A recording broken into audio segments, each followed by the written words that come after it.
Եվրախորհրդարանում պատգամավորները լիագումար նիստում 392 ձայնով քվեարկեցին ավելի խիստ թափանցիկության ռեժիմի օգտին, որը վերաբերում է երրորդ երկրների կողմից իրականացվող լոբբինգի թափանցիկության վերաբերյալ նոր կանոններին, որոնք պետք է պաշտպանեն Եվրամիության երկրները հնարավոր արտաքին ազդեցությունից։ Եվրախորհրդարանում քննարկող նախագիծը վերաբերում է վճարովի լոբբինգի, որի նպատակն է ազդել Եվրամիության քաղաքականության վրա, բայց չի վերաբերում կառավարական, դիվանագիտական, լրատվամիջոցների, իրավաբանական և ակադեմիական գործունեությանը։ Բացառություն է կազմում լոբբինգի հետ կապ չունեցող քաղաքացիական հասարակության կազմակերպությունների ֆինանսավորումը։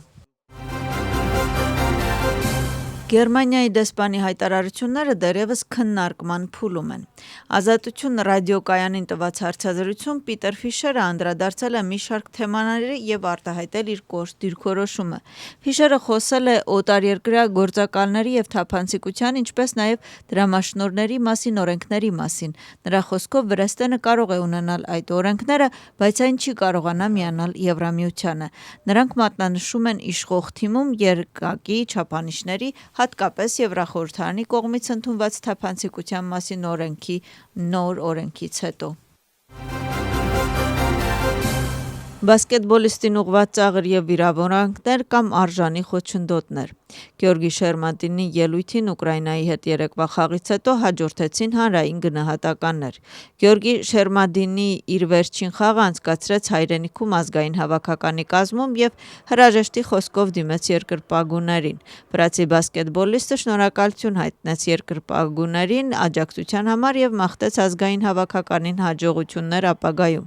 Իր ելույթում նա նաև շնորհակալություն հայտնեց Վրաստանի պետության և կառավարության ղեկավարին բասկետբոլի հավաքականին ցուցաբերած օգնության համար, որին և հաջորդեցին քաղաքական գնահատականները և դժգոհությունները։ 2024 թվականի նոյեմբեր-դեկտեմբեր ամիսներին տեղի ունեցած բողոքի ցույցերի ժամանակ խմբակային գործողությունների համար դատապարտված 11 անձանց դատավարությունը հետաձգվեց մինչև հունվարի 20-ը։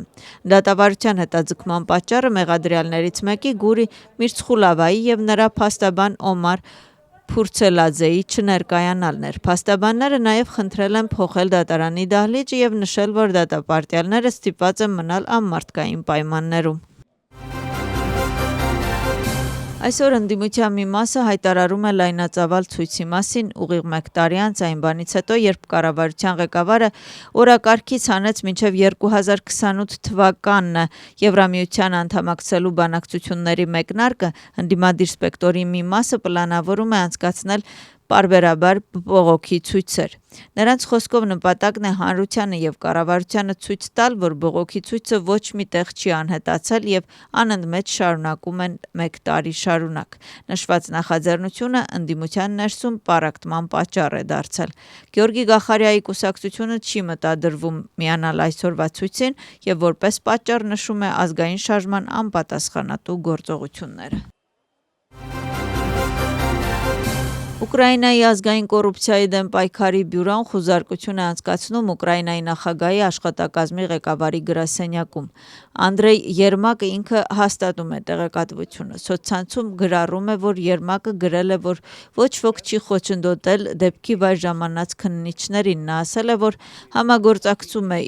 իրավապահ մարմինների հետ և կոռուպցիայի դեմ պայքարի բյուրոյի աշխատակիցներին տվել է լիարժեք մուտք դեպի տուն։ Կանանց նկատմամբ բռնության դեմ պայքարի 16-օրյա արշավի շրջանակներում Թել Ավիվում տեղի ունեցել Վրաստանի խորհրդարանի կանանց և երեխաների հարցերով ժամանակավոր հանձնաժողովի արտագնան նիստը։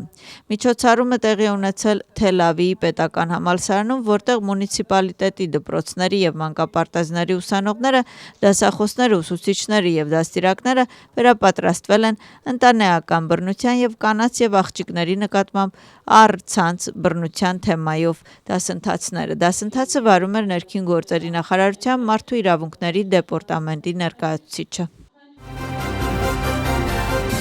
Արվարձանային Սամգորիի Մոսկովյան պողոտայի 16 հասցեում 3200 քառակուսի մետր տարածքում կազմակերպվում է հանգստի գոտի, որտեղ ապա մոնտաժվել են 22 անօրինական ավտոտնակներ եւ ցանկապատներ։ Նախագծի ընդհանուր բյուջեն կազմում է 450 000 լարի։